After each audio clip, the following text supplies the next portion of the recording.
السلام علیکم ورحمۃ اللہ وبرکاتہ۔ ناظرین اکرام، استقبال ہے آپ کا ہمارے channel Islamic news India YouTube پر۔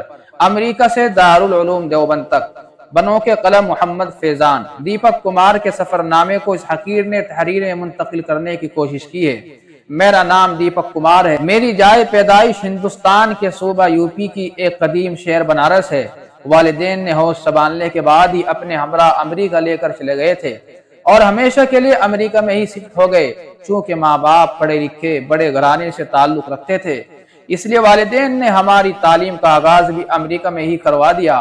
پڑھائی کے چند سال گزرے تھے کہ مجھے وہاں کے ماحول سے مکمل واقفیت ہو گئی اور ہم نے بڑا ہو کر کچھ بننے کا عزم بھی کر لیا۔ جب میں نے ہائی اسکول کے بعد کالج جوائن کیا تو میرے دماغ میں صحافت کا بھوت سوار ہو گیا۔ پھر میں نے صحافی بننے کا مکمل فیصلہ ہی کر لیا۔ پڑھائی کی تکمیل کے بعد صحافت کے میدان میں قدم رنجہ کیا تو بڑے بڑے ایسے شہ سواروں سے ملاقات ہوئی جو صحافت کے اعلیٰ مقام پر فائز تھے۔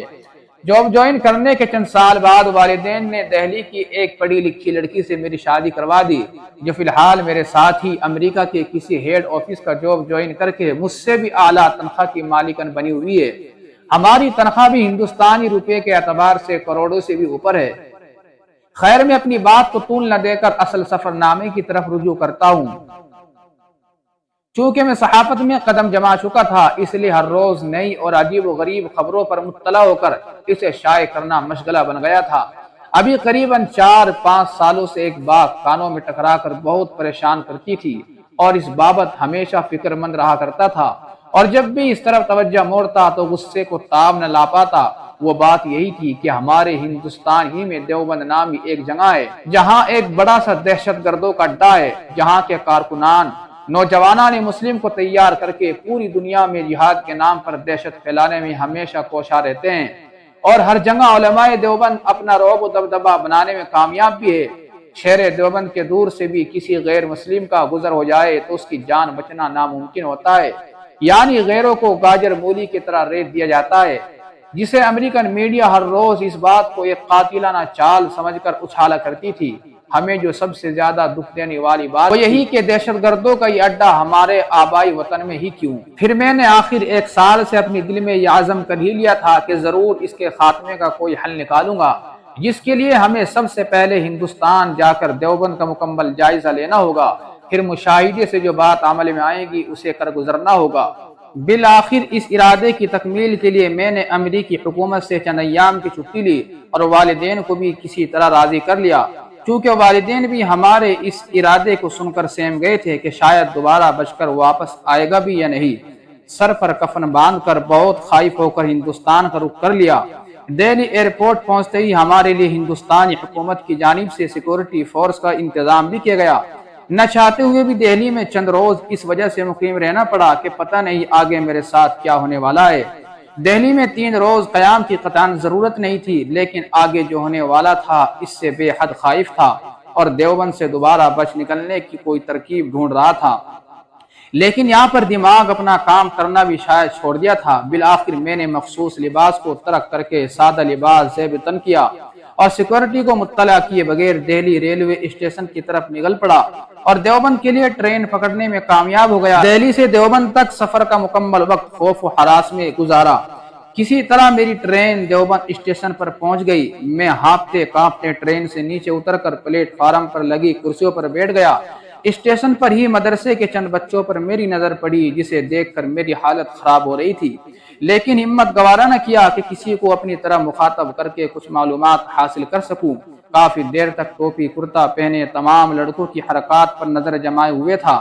آخرکار میں نے اپنی نشست سے 10 قدم فاصلے پر بیٹھے ایک پنڈت کو دیکھا جو پاس بیٹھے مدرسے کے بچوں سے مذاق کر رہا تھا، اور اسی مذاق کے دوران پنڈت اس بچے سے پینے کو پانی طلب کرتا ہے۔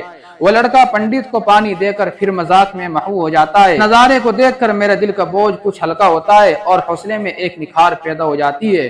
پھر میں نے کسی دوسرے لڑکے کو اپنی طرح مخاطب کرتے ہوئے کہا کہ مجھے دارالعلوم میں قاسم صاحب جو وہاں کے پرنسپل ہے ان سے ملنا ہے۔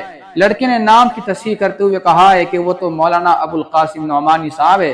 میں نے کہا جو بھی ہے ان سے ملنا ہے۔ اس لڑکے نے اپنا نام ناظر بتایا۔ میں نے سب سے پہلے اپنے والدین کو مطمئن کرنے کے لیے ناظر بھائی کے سامنے فون لگایا۔ میری والدہ میری فکر میں برا حال بنا رکھی تھی، میری گھر والی بھی رو رو کر بے حال تھی۔ میں انہیں اطمینان دلانے کے لیے ویڈیو کالنگ پر ناظر بھائی کے ساتھ گلے میں ہاتھ ڈال کر بات کی، یہاں تک کہ ناظر بھائی نے بھی تسلی کے کچھ الفاظ میرے گھر والوں کے لیے صرف کیے، جس سے گھر والوں کو تشفی ہو گئی۔ میں ناظر بھائی کو ہمراہ دیوبند اسٹیشن سے دارالعلوم کے لیے رکشہ لیا۔ پورا راستہ ناظر بھائی سے گفتگو ہوتی رہی۔ میں نے اپنے مقصد کو چھپائے ہوئے کچھ حقیقتوں سے ناظر بھائی کو آگاہ کیا۔ میں ناظر بھائی کی انداز گفتگو اور خوش اخلاقی سے بہت متاثر ہوا۔ دارالعلوم پہنچ کر محتمم صاحب کی طرف رخ کیا، لیکن خبر ملی کہ وہ کہیں نکلے ہوئے ہیں۔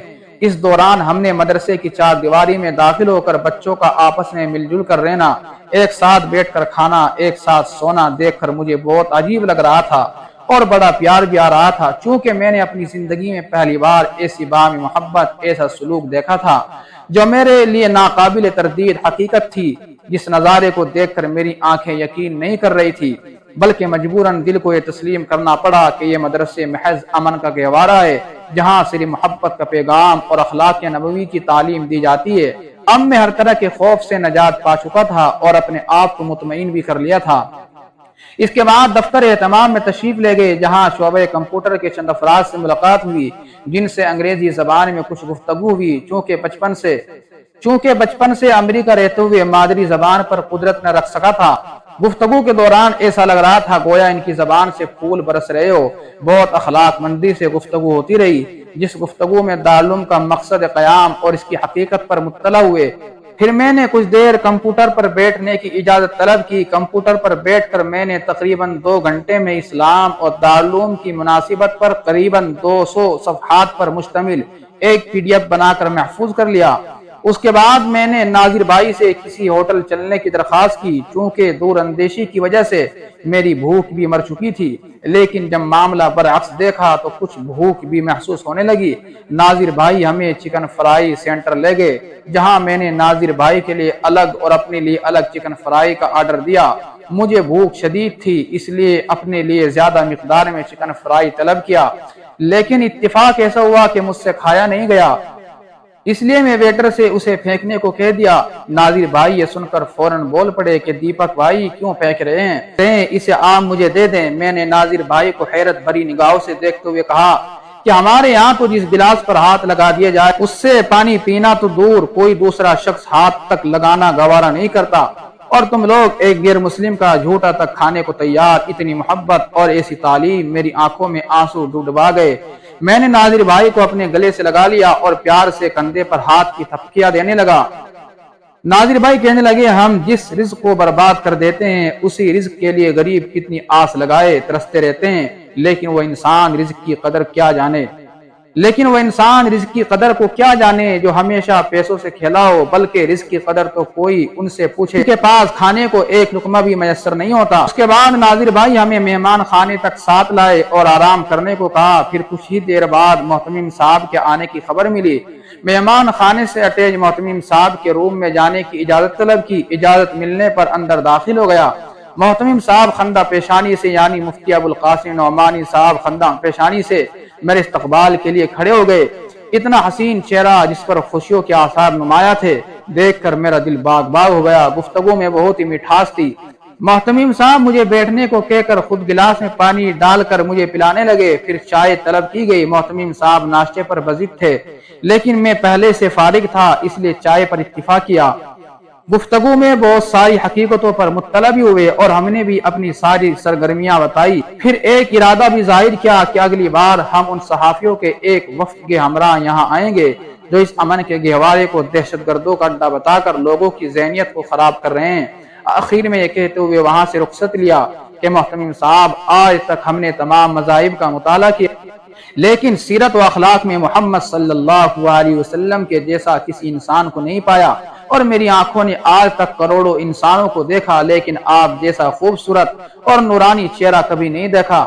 جتنی نفرت اور ناپاک ارادے کے ساتھ ہم دیوبند آئے تھے، اس سے کہیں زیادہ محبت اور پیار لے کر واپس ہو رہے تھے، گویا محبت اور خوشیوں کو اپنے دامن میں بھر کر واپس ہو رہا تھا۔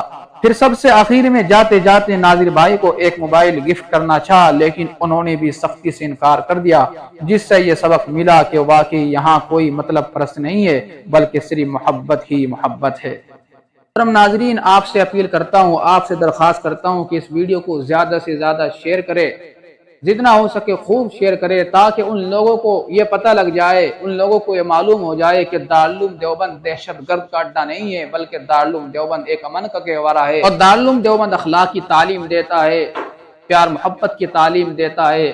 اب آپ حضرات کا اس ویڈیو کے متعلق کیا کہنا ہے، کامنٹ کر کے ہمیں ضرور بتائیں، لائک کرے اور شیئر کرے، چینل پر پہلی دفعہ آئیں تو چینل کو ضرور سبسکرائب کرے۔ جزاک اللہ، والسلام علیکم ورحمۃ اللہ وبرکاتہ۔